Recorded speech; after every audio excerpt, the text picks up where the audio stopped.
Welcome to our channel. आज हम देखने वाले हैं पीवी सिंधु के रिलेटेड क्विज। यहाँ पे क्विज के फॉर्म में हम जरूर इस वीडियो को लाते हैं, लेकिन ये वीडियो बहुत ज़्यादा लंबा हो जाएगा। इस वजह से डायरेक्टली हमने क्वेश्चन आंसर के फॉर्म में जो है इसे फ्रेम किया है, ताकि बहुत कम समय में जो है हम ज़्यादा से ज़्यादा क्वेश्चन डिस्कस कर सकें। जितने भी इंडियन एथलीट जिन्होंने टोक्यो 2020 ओलंपिक्स में जिन्होंने भी मेडल जीता है, उनके रिलेटेड एक क्विज जरूर बनाया जाएगा, क्योंकि वहाँ से क्वेश्चन जरूर बनेगा। मीराबाई चानू ने सिल्वर मेडल जीता था, तो उनके रिलेटेड भी हमने एक क्विज बना दिया। अगर आपने उस वीडियो को नहीं देखा है तो उसका लिंक डिस्क्रिप्शन बॉक्स में दिया गया है, वहाँ जाकर आप जरूर उस वीडियो को देख लेना।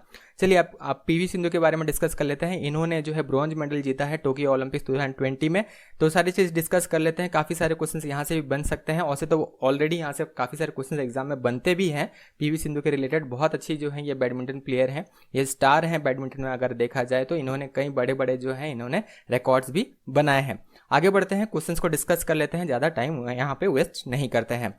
PV Sindhu is from which Indian state, ये क्वेश्चन बिल्कुल बन सकता है। तो इनका जन्म जो हुआ था ये हैदराबाद में हुआ था, और ये जो है तेलंगाना से बिलोंग करती हैं। करेंटली जो है ये तेलंगाना है, पहले आंध्र प्रदेश ये था।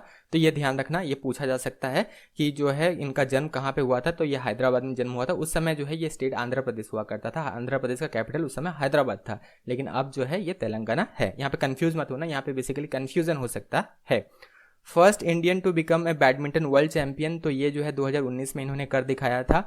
ये पीवी सिंधु जो है इन्होंने जो है ये she is the first Indian to become badminton world champion in 2019।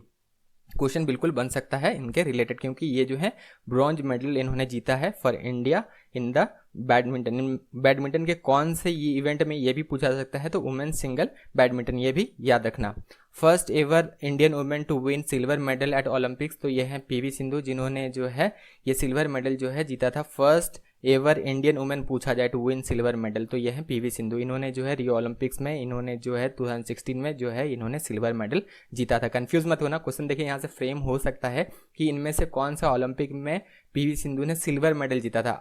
आपने रिसेंटली पढ़ के आप जो है जाते हैं, करंट अफेयर पढ़ के जरूर जाएंगे, ये दिमाग में आपका जरूर है। तो यहाँ पे गलती हो सकता है कि आप टोक्यो ओलंपिक जो है यहाँ पे आंसर दे दे। टोक्यो ओलंपिक्स में इन्होंने जो है ब्रॉन्ज मेडल जीता है, लेकिन पीवी सिंधु जो है ये इन्होंने जो है सिल्वर मेडल जीता था रियो ओलंपिक में। हालांकि ये बहुत अच्छा खिलाड़ी है, ये सिल्वर मेडल जो है इस बार भी डिजर्व करते हैं, लेकिन ओलंपिक्स का कुछ ऐसे जो है रैंडमनेस है जिसके वजह से ये हुआ है। क्योंकि अगर हम देखें तो सेमीफाइनल जो है दो बहुत ही अच्छे जो है प्लेयर्स के बीच खेला गया है, और जो दूसरा सेमीफाइनल था, जो पहला सेमीफाइनल था, उसमें जो है वो प्लेयर्स जो हैं इतने अच्छे जो है उन्हें नहीं कहा जा सकता।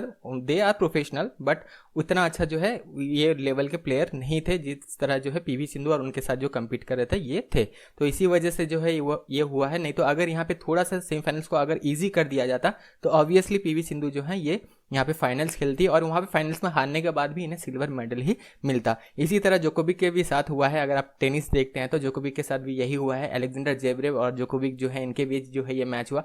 हाँ, ऑब्वियसली ओलंपिक में रैंडमनेस है, इस तरह की चीज़ें जो है सेमीफाइनल में होते हैं, जिसके वजह से जो है सेमीफाइनल में ही कुछ प्लेयर्स जो हैं यहाँ पे अच्छे प्लेयर्स जो हैं ये थोड़ा सा यहाँ पे हार जाते हैं। वो उनका दिन नहीं रहता है। वैसे अगर आप देखें तो पीवी सिंधु भी बहुत अच्छी जो है ये खिलाड़ी हैं। Obviously she deserve gold, we can say obviously she can deserve gold जिस तरह ये खेल रही थी। लेकिन हर एक एथलीट का रिस्पेक्ट भी करना चाहिए। तो जिन्होंने जीता है ये जो है, इनको जो इन्होंने हराया है उनका भी हमें रिस्पेक्ट करना चाहिए। और अलेक्जेंडर जेवरेव जो है उन्होंने जो है जोकोविक को हराया, और करेंटली अगर आप देखें तो वो गोल्ड मेडल जो है उन्होंने फाइनली जीत लिया। क्योंकि जो सेमीफाइनल में वहाँ से आए थे वो भी जो है आसान ओपोनेंट हम कह सकते हैं, इतना जो है टफ ओपोनेंट नहीं था। आगे बढ़ते हैं।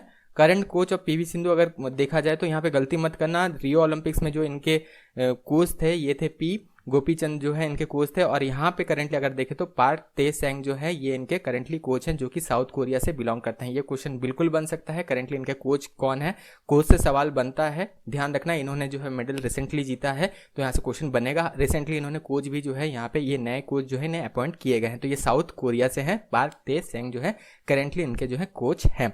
In which year Mirabai Chanu नहीं, in which year PV Sindhu awarded Padma Shri, तो कौन से ईयर में जो है पीवी सिंधु जो है इन्हें जो है यहाँ पे पद्मश्री अवार्ड दिया गया था। तो पीवी सिंधु जो है इन्हें 2015 में जो है पद्मश्री ये अवार्ड दिया गया था। पद्मश्री जो है ये 4th हाईएस्ट सिविलियन अवार्ड है। क्वेश्चन बिल्कुल बन सकता है। पद्म भूषण इन्हें कौन से ईयर में दिया गया था? 2020 में दिया गया था, हाल ही में दिया गया था। 3rd हाईएस्ट सिविलियन अवार्ड है इंडिया का। तो पीवी सिंधु जो है इन्हें पद्म भूषण 2020 में दिया गया था, ये ध्यान रखना। यहाँ से क्वेश्चन बन सकता है। जब एक एथलीट जब ओलंपिक जैसे प्लेटफॉर्म में इतना अच्छा परफॉर्म करता है ना, तो उसके बाद जो है एग्जाम में यहाँ से क्वेश्चन बनना बिल्कुल एकदम बनता ही है, ये कंफर्म हम कह सकते हैं। इतने साल से जब हम एग्जाम के रिव्यू करते हैं तब देखा जाता है कि ये सब चीज़ आते हैं, ठीक है। तो ये बिल्कुल ध्यान रखना, ये जो है 2020 में इन्हें पद्म भूषण दिया गया था। इसके बाद कुछ और इंपॉर्टेंट अवार्ड्स देख लेते हैं। अर्जुना अवार्ड इन्हें 2013 में दिया गया था। राजीव गांधी खेल रत्न अवार्ड 2016 में दिया गया था और 2020 में BBC Indian sports women of the year भी इन्हें दिया गया था 2020 में। तो ये सारे जो है इंपॉर्टेंट अवार्ड्स इन्हें दिए गए थे। इसके बाद अगर हम मल्टीनेशनल जो गेम्स होते हैं, मल्टी इवेंट गेम्स जो होते हैं, जैसे एशियन गेम, ओलंपिक के बाद सबसे बड़ा जो है ये मल्टी इवेंट गेम है और एशियन गेम्स में भी इन्हें जो है सिल्वर मेडल मिला था। ये भी क्वेश्चन बन सकता है 2018 में। फिर आने वाला नेक्स्ट ईयर जो है 2022 में आगे एशियन गेम भी होने वाला है, कॉमनवेल्थ भी होने वाला है। कॉमनवेल्थ गेम जो 2018 में हुआ था, यहाँ पे इन्हें गोल्ड मिला था मिक्स टीम इवेंट में और सिल्वर मिला था इंडिविजुअल इवेंट में। तो ये सारे क्वेश्चन भी बिल्कुल बन सकते हैं, बिल्कुल ध्यान रखना।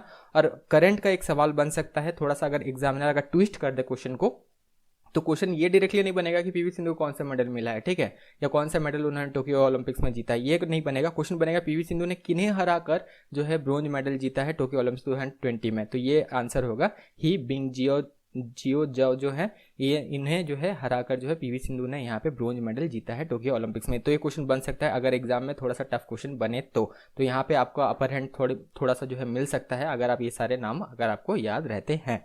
तो ये सारे जो है क्वेश्चन हमने देखा, क्विज के फॉर्म में लाते तो बहुत ज़्यादा ये बड़ा हो जाता। अब एक इंपॉर्टेंट बात आपको बता दें कि हमने रिसेंटली जो है स्टैटिक जीके का 100+ टॉपिक का ये बुकलेट लॉन्च किया है। अभी एग्जाम बहुत ज़्यादा करीब है, बहुत सारे एसएससी के एग्जाम होने वाले हैं, रेलवे के एग्जाम होने वाले हैं, अलग अलग state level central level exam होने वाला है। ये सारे टॉपिक हमने कवर अप किया है। तो स्टैटिक जीके को अगर आपको अच्छा से प्रिपेयर करना है तो आप बिल्कुल ये जो है बुकलेट हमारा ले सकते हैं। इसका लिंक डिस्क्रिप्शन बॉक्स में दिया गया है, वहाँ पे जाना है, अपना नाम, फ़ोन नंबर, ईमेल आईडी भर देना। उसके बाद जैसे ही आप इसे खरीदते हैं उसके बाद क्या करना है, आपको अपना मेल आईडी खोलना है, वहाँ से इस फाइल को डाउनलोड कर सकते हैं। याद रखना है आपको, लिंक डिस्क्रिप्शन बॉक्स में दिया गया है, वहाँ पे जाना है और उसके बाद जो है वहाँ पे आपको क्या करना है, अपना नाम, फ़ोन नंबर, ईमेल आईडी भरना है। जैसे ही आप पे करते हैं 109 रुपीज़, उसके बाद डायरेक्टली जो है आपको अपना मेल आईडी खोलना है और उस फाइल को डाउनलोड कर लेना है। लाइफ टाइम इसका वैलिडिटी है, सारे एग्जाम्स के लिए है। कोई भी ऐसा एग्जाम नहीं है इंडिया में जो कॉम्पिटिटिव एग्जाम इसके लिए नहीं है, सारे एग्जाम के लिए हैं जहाँ पे स्ट्रैटेजी के पूछा जाता है। बहुत ज़्यादा बेनिफिशियल होने वाला है, जरूर लेना, मिस मत करना।